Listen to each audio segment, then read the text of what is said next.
It's a great mystery. How can a person be both human and divine? Yes, it is a mystery. Yet both the Bible and the Urantia book affirm that Jesus was human and divine, both somehow unified in one person. But what do we mean by divine? The Oxford Dictionary has this definition: of or like God or a God. So Jesus was either of God, like God, or was God. Christian theology and the Urantia book affirm all three of these definitions, but interpret the idea of Jesus as God differently. The idea of the divine Christ described by Christian theology is supported in part by the quotes attributed to Jesus in the biblical Gospels. In the Gospel of John, Jesus says, "I and the Father are one." John 10:30. "Anyone who has seen me has seen the Father." John 14:9. "Truly, truly, I say to you, before Abraham was, I am." John 8:58. There are also other references to Jesus' divinity in the other Gospels and the letters attributed to Paul.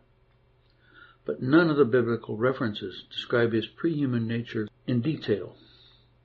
He is sometimes equated with God by Christians, and many refer to him as God. It was thanks to the early church fathers that Jesus' pre-human divine nature was promoted to the second person of the Trinity, God the Son. But Jesus never claimed to be the second person of the Trinity. In fact, the Trinity isn't explicitly mentioned in the Bible, though there are references to Father, Son, and Holy Spirit, but not as unified and functional in the Trinity. However, the being who incarnated as Jesus was indeed divine, according to the Urantia book. His humanity was obvious, but what proof do we have of his divine nature? Though the divine part of Jesus was part of him from birth, he only gradually became aware of this part of his nature. By the time of his baptism by John the Baptist, he was fully aware of his divine nature. Because of this part of his nature, he was able to perform the miracles described in both the Bible and the Urantia book. But miracles aren't considered proof of his divinity. Others, such as Moses, supposedly performed miracles.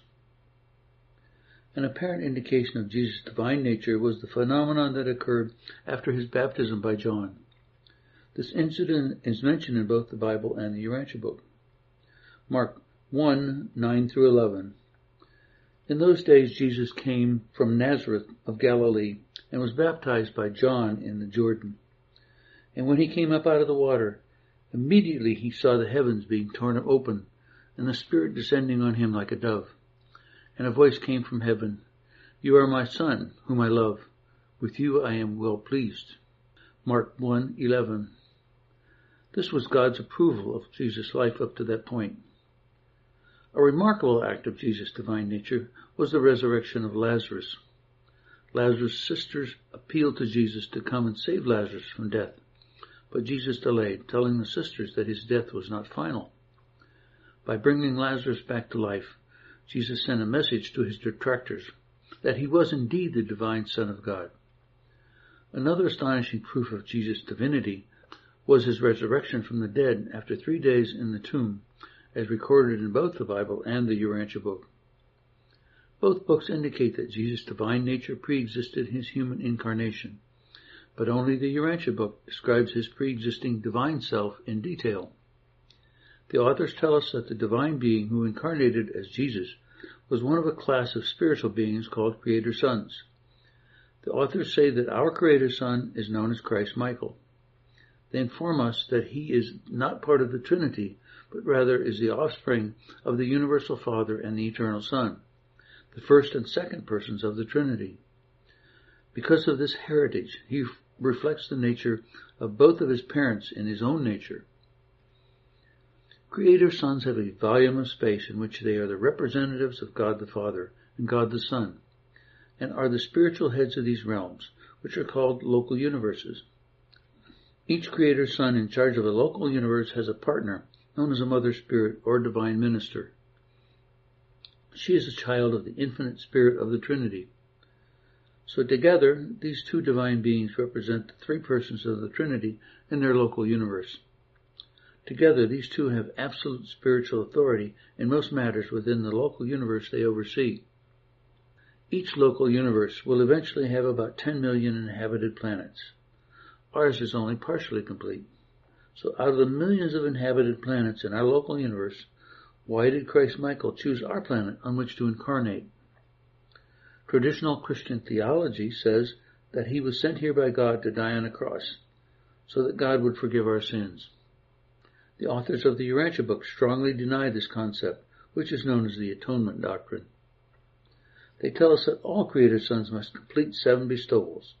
The final one for Christ Michael was to incarnate as a mortal on an inhabited planet.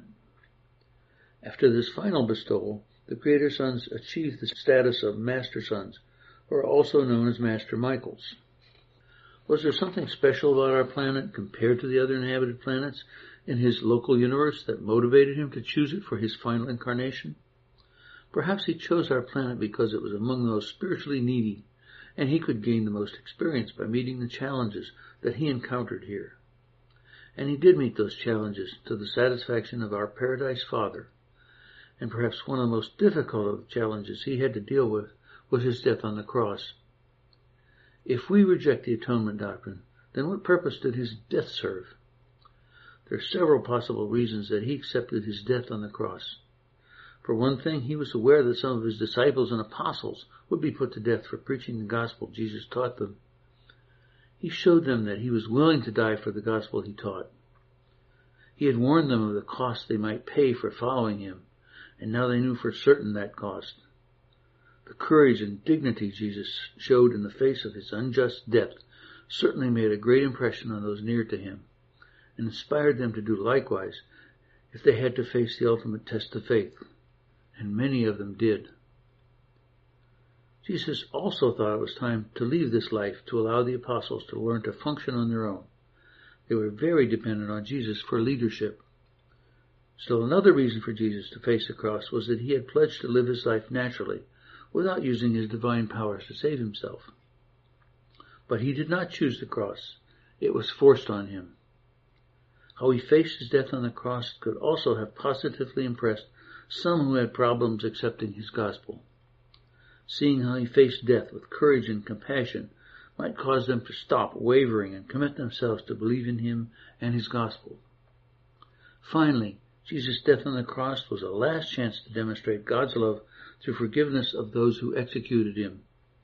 He asked God to forgive his executioners. Luke 23:34. Jesus said, "Father, forgive them, for they do not know what they are doing." He also forgave one of the thieves on the cross beside him. But perhaps it was what happened after his death on the cross that had even more impact. He told the apostles that after he died, he would return for a while. Apparently they did not know what to expect. And he did return, but in a new form that lies between the material and the spiritual, a state of being that the authors of the Urantia book call Urantia. According to the Bible and the Urantia book, Jesus appeared in this new form on the 3rd day after his death and was first seen by Mary Magdalene and several other women. This reappearance of their master confirmed that they and others would survive death in this new form and continue their spiritual progress. And many generations of Christians and other followers of Jesus have gained hope from knowing that Jesus was resurrected, and so they could also be. There was a gift that Jesus left to the world after his ascension, the Spirit of Truth. The reception of the Spirit of Truth by the apostles is recorded in both the Bible and the Urantia book. On the day Christians call Pentecost, the assembled apostles sensed the presence of a new spiritual influence within themselves. It was the Spirit of Truth that Jesus poured out on the whole world. In John 16:13, the writer quoted Jesus, "But when he, the Spirit of Truth, comes, he will guide you into all the truth. He will not speak on his own. He will speak only what he hears, and he will tell you what is yet to come." The authors of the Urantia book tell us that contacting the Spirit of Truth is like contacting the personality of Jesus. We are also informed that the Spirit will confirm the spiritual content of what we encounter and the spiritual quality of the people we encounter. The Spirit of Truth is also known as the Comforter in both the Bible and the Urantia book. In John 16:7, Jesus is quoted as saying, "Nevertheless, I tell you the truth. It is expedient for you that I go away. For if I do not go away, the Comforter will not come unto you. But if I depart, I will send him unto you." It is not strange that the Spirit of truth is also called the Comforter, since contacting the Spirit is like contacting Jesus. When comforted by the Spirit, it is as if we are being comforted by Jesus himself. Christians sometimes refer to Jesus as God in such statements as, "God died on the cross." But which God? He was praying to God the Father, so he couldn't be that God. He is referred to as God the Son in the Gospels, and the Christian Church Fathers decided that this means that he is the second person of the Trinity. But if Jesus was both human and divine, did both natures die on the cross? If God the Son is eternal, then he could not die on a cross. Therefore it seems that only the human Jesus died on the cross. In the Gospels and other books of the New Testament, we see Jesus as he was experienced, interpreted, and understood by the original apostles, Paul and others. In the Urantia book, we see Jesus as experienced and recorded by those spiritual beings who observed Jesus' life and teachings as he lived and taught on our world. The apostles and Paul were first of all Jews, so their understanding of Jesus' teachings were colored by their preconceived notions. For instance, Jesus worked very hard to dissuade them of the idea that he was the promised Messiah, but was only partly successful. On the other hand, the authors of the Urantia book presented a much more accurate and detailed picture of Jesus and his mission here. And his mission was to reveal the Father as the God of love, and this he did. By what authority does the Urantia book claim to teach us about Jesus? The authors say they are spiritual beings who witnessed much of Jesus' life here. But the claim of authorship by spiritual beings cannot be verified. Each person must read the book and decide for himself or herself if it has the ring of truth. And if we are open to it, the Spirit of truth will confirm truth for us.